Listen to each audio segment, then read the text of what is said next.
when you go to that place, when you do the meditation, and when you make what we call conscious contact with your higher self and with God, when you make that conscious contact, you shift from a belief in God or a knowing about God to knowing God.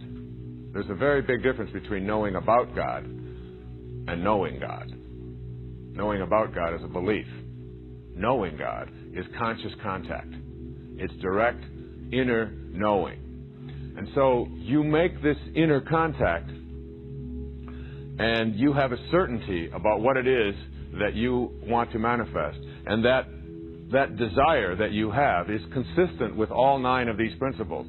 That it is based on unconditional love, and it's based on the power of attraction, and it's based on your higher awareness, and it's based on generosity and service and kindness.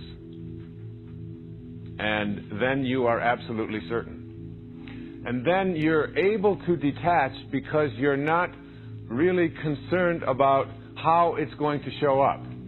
You see, your job in this whole business of manifesting, your job is not to say how and when. Your job is to say yes. Just yes. And then you let the how and the when take over. Now, when I say this, I know immediately what the ego part of us starts to think. I want it now, but I have to have it this way. But if I don't get it pretty soon, then I'm going to go broke. And then if this doesn't show up over here, then I'm going to have to go on welfare. And if I have to go on welfare, then and your mind starts playing all of these games about how terrible things are going to be if the person that you want to manifest doesn't show up the way you want him to show up, or if the child that you expect to have isn't showing up on time, or if the finances, or if the job, or whatever. And there's this push and this anxiety and this stress, which is based on fear and based on distrust. But you know, when you have this knowing, as it says in the Course, when you have this certainty, great things have no fear of time.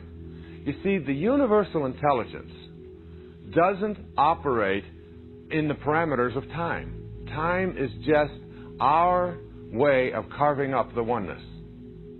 I was reading a story of Einstein as a young boy. And one of the things it said about young Einstein is that when he was a little boy, he picked up a compass. And when he picked up this compass, he noticed that there was something that would move the needle. But he couldn't find anything in the compass that was moving the needle. And he was intrigued by what it was that would move the needle. And he would go and turn in a certain way. He'd make a 90-degree turn, and the needle would turn and face whatever direction it was that he was facing. And yet, he hadn't done anything. And he was intrigued by what this force was, inside or outside, or what it was, that allowed this. What would make this needle move? That force, that universal intelligence, that thing that is nameless, that thing that we can't identify in the physical world, is the provider of all of the things that will manifest to you in the physical world. And it is also the source of your life. So that when you have an alignment with that force, what happens is you get very, very peaceful. And when you get peaceful, you stop insisting. You just know. You just know that it's going to show up. And you're not demanding. You're not looking under the leaves for it. You're not asking for any favors. In fact, you understand that this universal force cannot provide special favors because it is everywhere. And if it were just for you and not for someone else, that would immediately make it not a universal force. It would be now someplace that it isn't. There's no favoritism in this.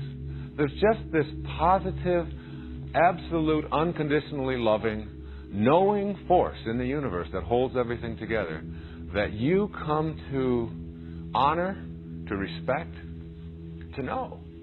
And you know, it's really like, it's like changing around your perspective in life. It's like walking a new path. I've always loved this. I've read it many, many times in my talks. It's a little story by a woman named Portia Nelson. And she was asked, as a group of people were asked, in a seminar, to write down her autobiography. But they said, you only have one page.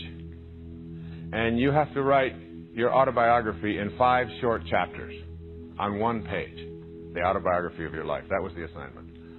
So Portia Nelson wrote her autobiography of her life in 5 short chapters. And this is what she said. Chapter 1. I walk down the street. There's a deep hole in the sidewalk. I fall in. I am lost. I am helpless. It isn't my fault. It takes forever to find a way out. Chapter 2. I walk down the same street.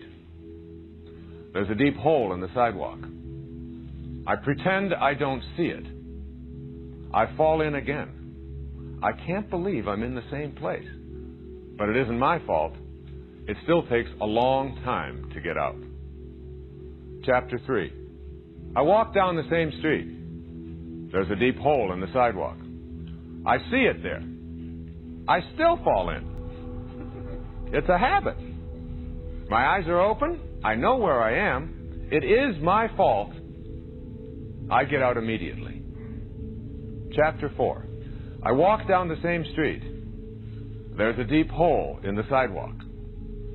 I walk around it. Chapter 5. I walk down another street. The story of her life. And it's really the story of higher consciousness, and it's the story of manifesting. Being able to manifest your heart's desire, to align yourself and your intentions with this divine organizing intelligence that is limitless, that is inexhaustible, that is ever expanding, that is abundant, that is all providing and all knowing and everywhere at the same time, is like walking down another street.